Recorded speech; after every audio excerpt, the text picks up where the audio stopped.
Hello, everybody, and welcome to this week's edition of Coffee Talks. Hello. We've got our Justin Phillips here with us from our Lawrence Park office. How's it going? You happy to be here? Yeah. Are you ready to rock and roll with us today? All right, cool.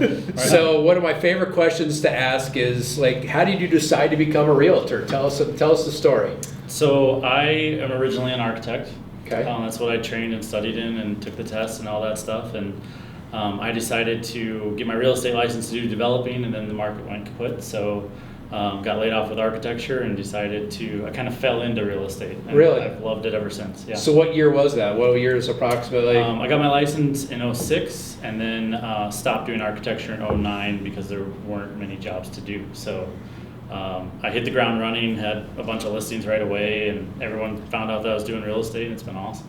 Yeah, because 2006 was still our heyday. I mean, it was but starting to you could start it was getting tough a little bit. Right. So when 2008 hit, how did it? Yeah, I had a lot lot of investors, and I did my own properties, obviously, and then kind of learned from my mistakes with myself before I carried that over to clients and tried to just do the best job I could for them and take that architecture mindset with attention to detail and space planning was my forte. So that was the test that I aced. Yeah. So I was able to figure out if people wanted to buy a house and kind of picture their furniture in it, or if they were going to sell a house, the way to arrange it so that a buyer could see themselves living in it. Do you use any of your architecture now with your clients though currently, or? Yeah, more on the theology side of it. Yeah. So we're thinking about, just what I said, moving things around and getting things ready to go. I try to use it if people are thinking of, the house isn't perfect for them, which it's hard to find the perfect house. Yeah. So,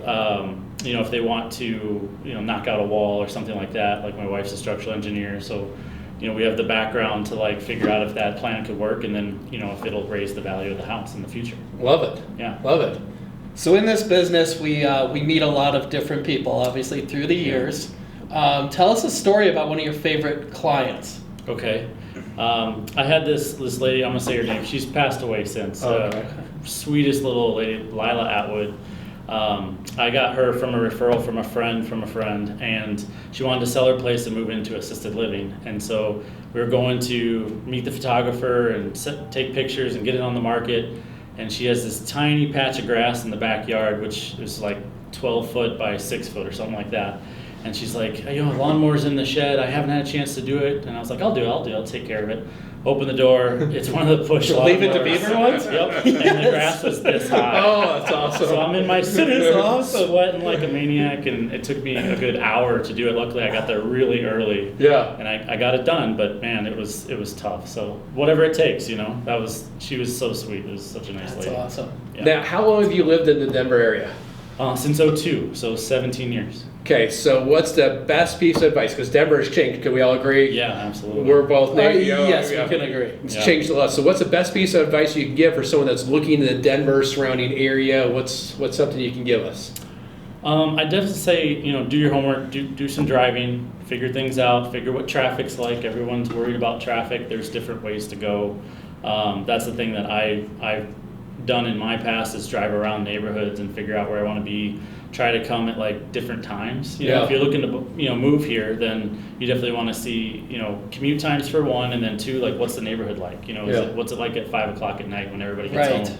Because I've lived in two neighborhoods that everyone comes out with their lawn chairs, the kids play in the street and we have a beer, and that's awesome. And then I've lived in the other one where nobody talks to anyone. So that could work for you if that's kind of you're introverted and you want to stay home, but I would definitely say do your homework. No, I think it's an incredible piece of advice because I've been doing that with my clients for years. Is that we go look at the home at 9 o'clock in the morning and the kids are all in school, so you have no clue what's going on, right? Super quiet. So Super quiet. And so come back on the weekend. Right. Yeah. Have you ever done this? Either of you, say, absolutely. go knock on the neighbor's door. Yeah, absolutely. Go take a Saturday, go walk around the street that's around the house and say, hey, what do you think of the neighborhood? Yeah, and I have no problem meeting people, so if they're scared to do it, I'll go knock on the door and say, how's it going? Right. How long have you lived here? What's the neighborhood like? And they're full of information and good information for. I think it's an amazing piece of advice. I think more people should do that because I agree. I think because that's where they're going to be living. They have to make sure it's the right fit. Yeah, absolutely. Right.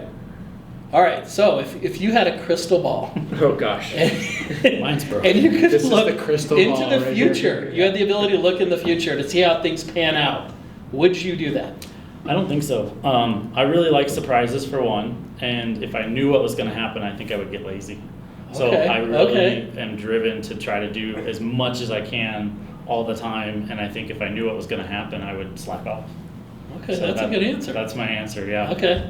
Because I think That's it's good, yeah. because what people don't know about realtors, right, is that our day is different every Day, single yeah. day. Every It's the single best day. part of the job. And we have a schedule built in for the day, and then right hook. You know what I Right. mean? Absolutely. Sorry, I got to go there. It's like, it's just crazy. And I Right. think that's what makes it fun. That's part of the excitement of the I job. think that's for what sure. makes real estate. People always ask me, how's Absolutely. real estate? I'm like, when, where, what day, right? So Right. you have no clue what's going to happen. Right, I agree. So we have a mutual friend, and I got to tell you that my story here real quick with Justin. Yes. The very first house I sold was to a gentleman named Frank Nason. I remember at 6500 South University Boulevard. I remember like yesterday, it was my first listing. It was amazing, and I became very dear friends with Sharon. And so you got to speak a little bit about Scott Nason here a little bit, how that all came about. Scott's my best friend, and I was at a different company that we won't say, but I was kind of getting lost in the shuffle, and I was missing that family feel that I got with architecture firms, to be honest with you. And so my best friend Scott, who is Sharon's son, we became really good friends. Our kids all go to the same school, and we hung out. We went to several trips, like Mexico and Vegas together, and just had a great time. And he said, you don't seem as happy and as driven as you used to be. So, you should go talk to my friend Todd. He's got this company that It's hilarious. always That has is hilarious. top Yeah. 100 and Yeah. best places to work, and they're killing it over there. You should go talk to him. And so we set up a meeting, and he introduced us, and I met with you, and Yeah. I met with Justin, and it was a perfect fit. I will tell you, it's an amazing story because literally my first client ever, he's best friends with his son. Fantastic. And I will tell you one of the coolest things about Scott's parents' old house. What was it? Remember the one on Weaver? Mm-hmm. It had the bomb shelter. Oh, that's Oh, right. It's one of nice. the few homes in Denver that had a true ranch-style house with a bomb shelter. Wow. And Scott, I think, always regrets that he wishes that they would have held on to that house. Yeah, he says he drives by it occasionally to check it out and see if it's on the market or what they're doing to it and stuff like that, which we all do. Well, I'll tell you, we're going on 3 years now here. Yep. 3 years here at a little over 3 years at Madison. And I cannot tell you how much we love having you here. Absolutely. And Halloween's next week, kiddos. Yes, so it get ready. is. That's the We candy got some corns here. pumpkins We in got there, some too. pumpkins in there. So Awesome. Fantastic. anything special they're dressing up the kids?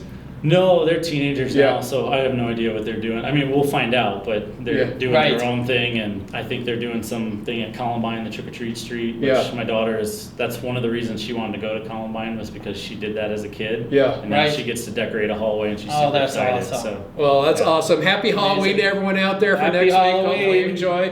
And just sincerely, huge thank you Yeah. for being here at Madison with us. Cheers, everybody. guys. And thank you so much.